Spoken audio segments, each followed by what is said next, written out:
First You Think is a not-for-profit ministry of the First Unitarian Church of Des Moines. Support us at ucdsm.org today.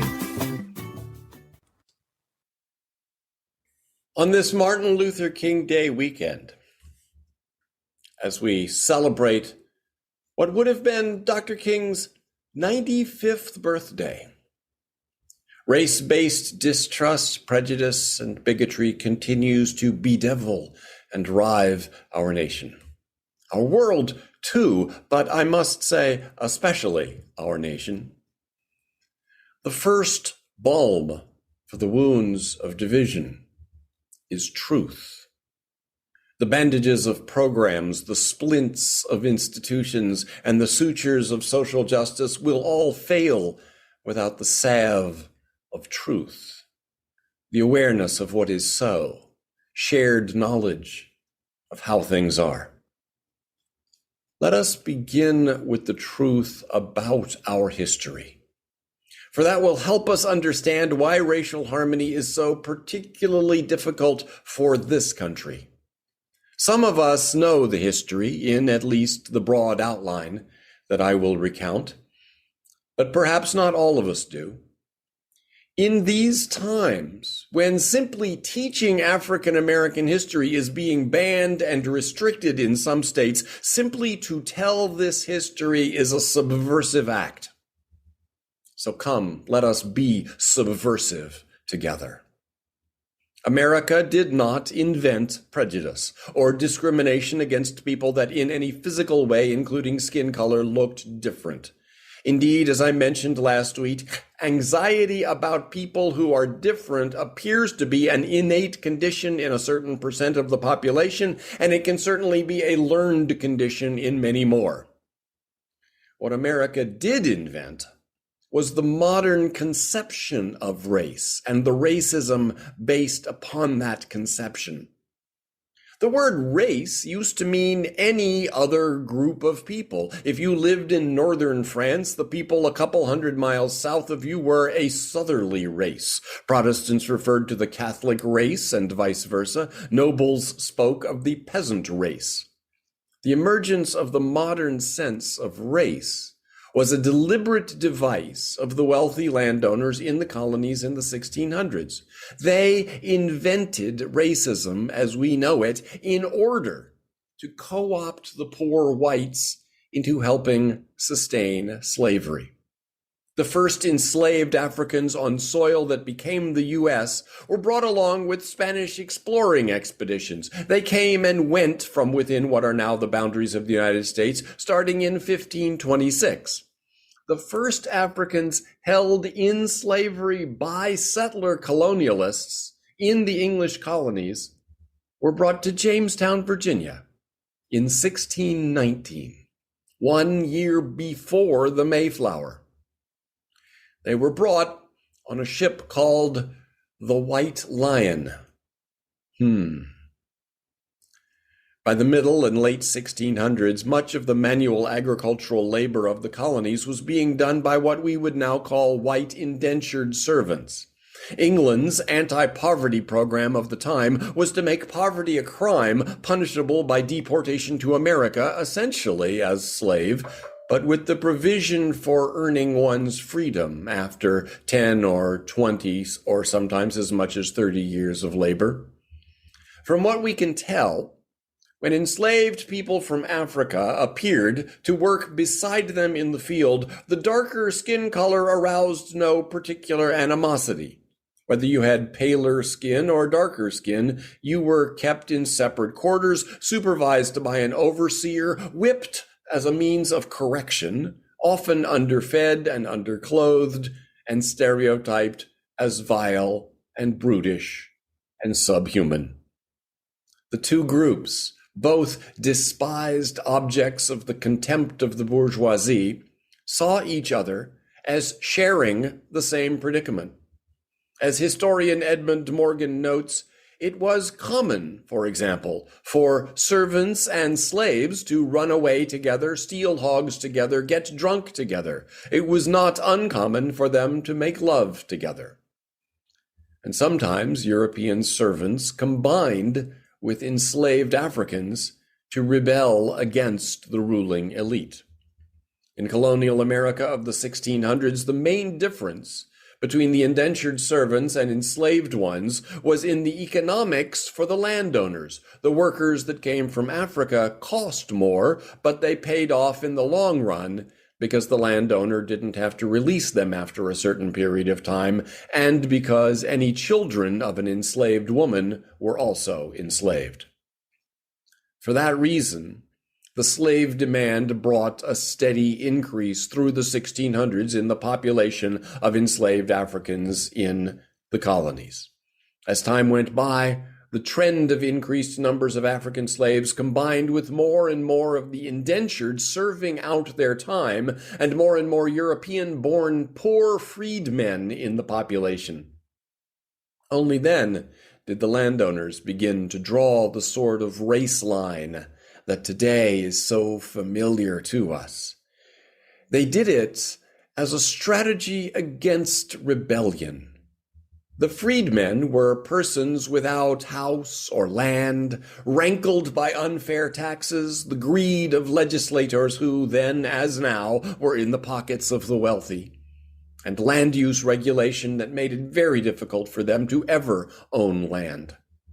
Freedmen with disappointed hopes and enslaved people of desperate hope were joining forces to mount ever more virulent rebellions. The landowners' strategy was to invent American racism as we know it. Whereas previously the big divide was between the vile rabble over here and landowners over here, the new way of grouping people encouraged the European-born part of the rabble to think of themselves as white, as sharing something crucial with the landowners, which the African-born did not. Thus, the freedmen were co-opted into betraying their own economic self-interest to support the landowners' interests with which they identified by virtue of their shared whiteness. It was a brilliant divide and keep conquered strategy to separate dangerous free whites from dangerous slave blacks by a screen of racial contempt. The trick was accomplished by such means as passing new laws offering some protection to whites even while still indentured. As of 1705 in Virginia, any enslaved person of African descent could be given 30 lashes on the bare back, but it was forbidden to whip a Christian white servant naked.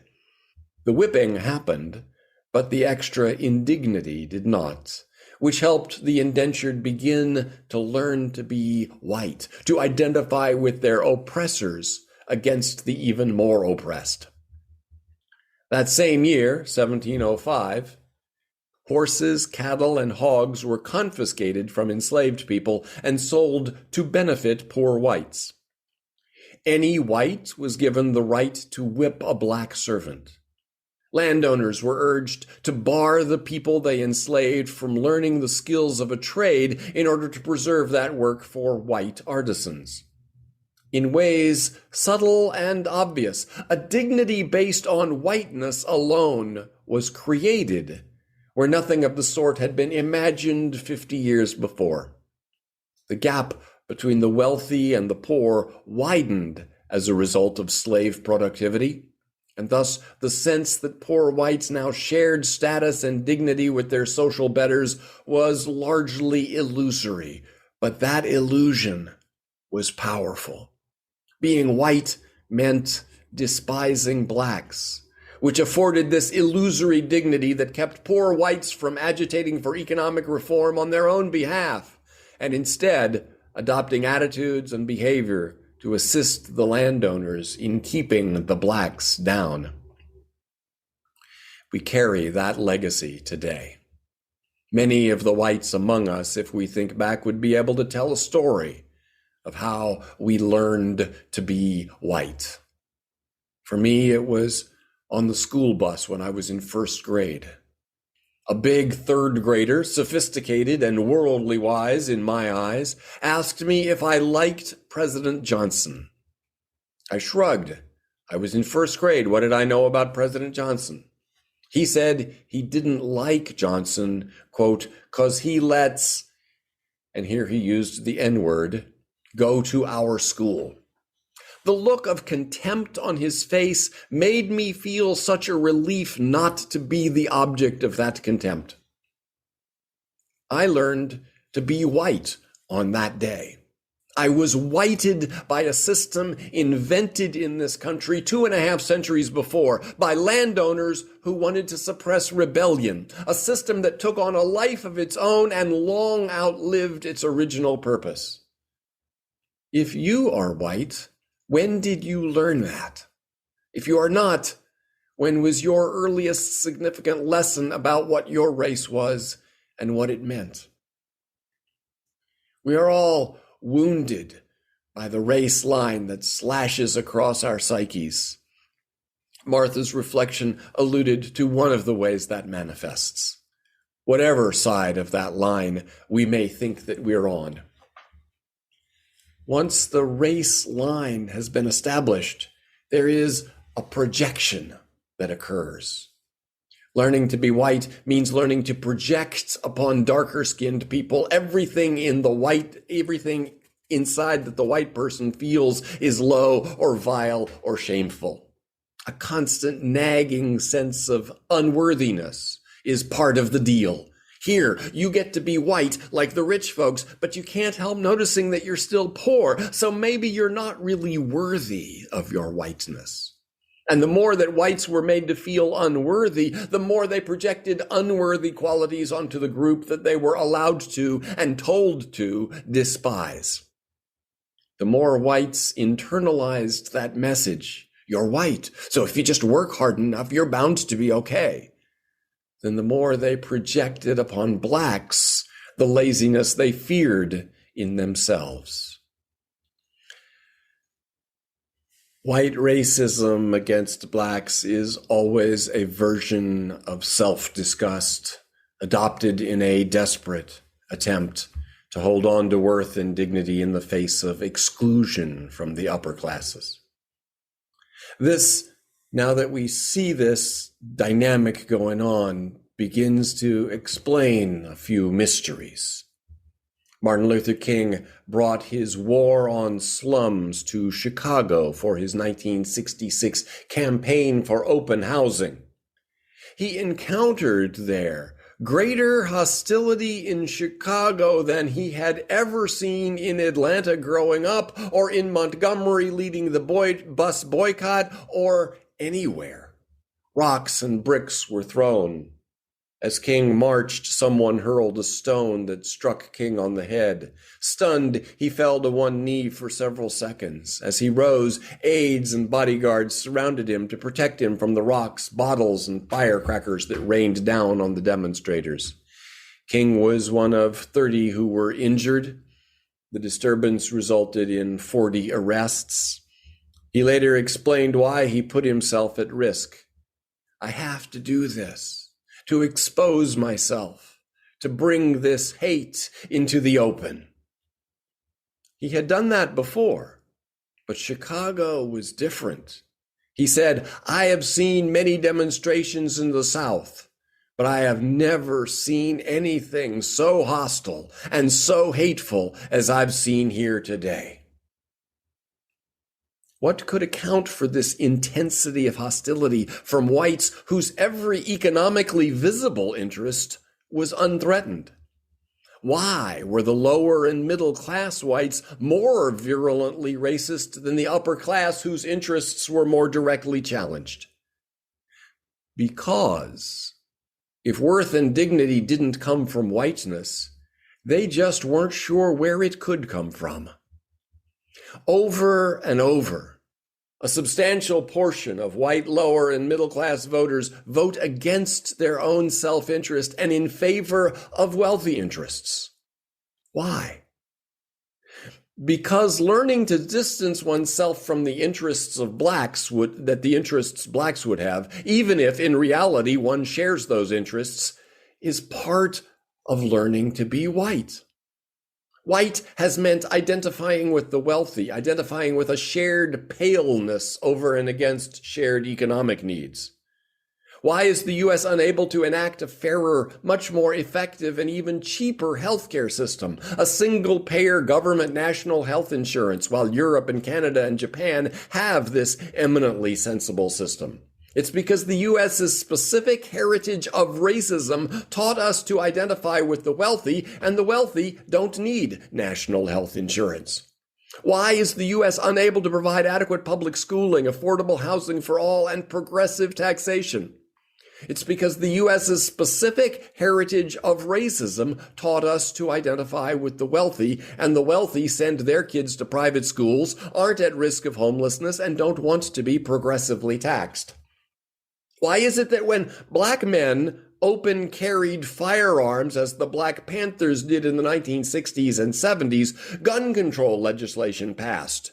And when that perceived threat was gone and whites wanted to open carry, those controls were rolled back, and white people heavily armed in public are celebrated as patriotic and freedom-loving?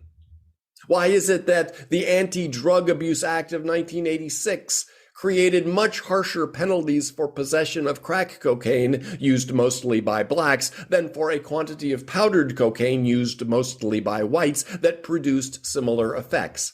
It's because the national psyche has developed the long-standing habit of projecting upon darker skin everything it is scared of, and is unconsciously convinced that black people doing a dangerous activity is much, much more dangerous than white people doing the same thing. Why is it that the percentage of African Americans who are incarcerated is nearly 5 times higher than the percentage of European Americans who are? Why is it that otherwise identical resumes yield a 50% greater chance of being invited for an interview if the applicant's name is stereotypically white than if the name is stereotypically black? Why is it that black renters learn about 11% fewer rental units and black home buyers are shown about 1/5 fewer homes? Why is it that blacks and whites use illegal drugs at the same rate, but a 2016 study found African Americans arrested on drug charges at nearly 3 times higher a rate?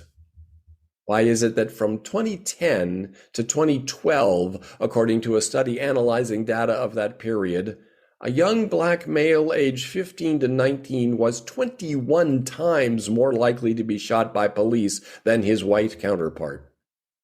Well, we know why. And what is the Unitarian Universalist history, along with the race history of this country? We should know that history too. Unitarian Universalists have struggled with the legacy of a racism created in colonial America as a way to co-opt indentured servants and minimize rebellion. On the one hand, yes, Unitarians were among the leaders in the movement for abolition of slavery. Unitarian minister Joseph Priestley, then in England, preached a sermon denouncing the slave trade as early as 1788 and continued to preach against that when he came to the United States. Unitarian minister Reverend Charles Folan was a leading abolitionist in the 1830s. And this, by the way, is the same Reverend Charles Folan that I mentioned in the Christmas Eve service as having brought the Christmas tree tradition to America. On the other hand, moneyed interests in the North supported the slavery in the South, and Unitarians have been well represented among moneyed interests. So Reverend Folan's abolitionism led to his dismissal from the New York City congregation that is now called All Souls Unitarian. When Folan died in 1840, pro-slavery members of William Ellery Channing's Boston congregation refused Channing's request to host a memorial service for Folan. A few years before that, in 1836, Reverend William Henry Furness, minister of First Unitarian Church of Philadelphia, preached an abolitionist sermon to his congregation. Reverend Furness had begun serving that congregation when he was 22 years old, had been serving it for 12 years the day he stepped into their pulpit to preach abolition. He knew it would be divisive. One of his prominent members held 300 people enslaved.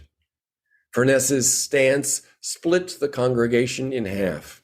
Membership plummeted. Furness thereafter had armed guards at his side as he preached. Later, Unitarian minister Theodore Parker encountered considerable controversy when he also began speaking against slavery and became a leading figure in the abolition movement. Parker took to keeping a pistol in his pulpit for his protection.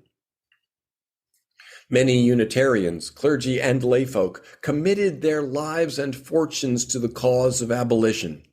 Yes, Unitarians were rancorously divided over the issue of slavery, yet we were at least divided, while some other churches of the time were unified in support of slavery.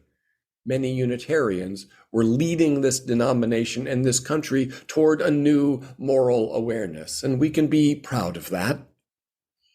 A century later, many of us were likewise in the forefront of the civil rights movement. Among the 30,000 who marched with Dr. King in Selma in 1965 were about 500 UU lay people and about 250 UU ministers. The ministers who went to Selma represented a quarter to a third of all UU ministers in full fellowship. Add to that dozens who spent time with the Mississippi Summer Project, the Delta Missionary Project, and other efforts in the South afterward, those who led their community's response, and the dozen ministers who participated in the UU presence in Selma throughout the summer of 1965. It isn't a stretch, wrote Reverend Mark Morrison Reed, to estimate that half of the 710 UU ministers in full fellowship were actively engaged in this struggle. And we can be proud of that too. No, we have not always been noble.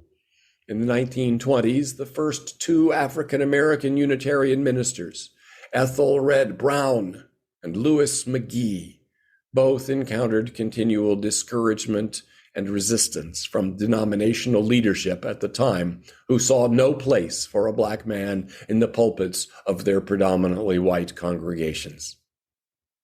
In 1968, the year of Martin Luther King's assassination, and just 3 years after so many UUs had transformative experiences in Selma, our General Assembly was torn apart over race issues. And so another half century on, here we are today. Unitarian Universalists and America generally continue our stumbling struggle to heal the hobbling wounds imposed on us by 17th century wealthy landowners. As we celebrate this weekend and tomorrow the birthday of the Reverend Dr. Martin Luther King Jr., may we renew our commitment to find a path toward healing, knowing that a better future requires an honest acknowledging of our past, and that history itself is a subversive activity. May we attend to our histories, that we not perpetuate the worst in them. That would be a birthday present that is due the memory of Martin Luther King, and that is due to all of us. So may that be so. Amen.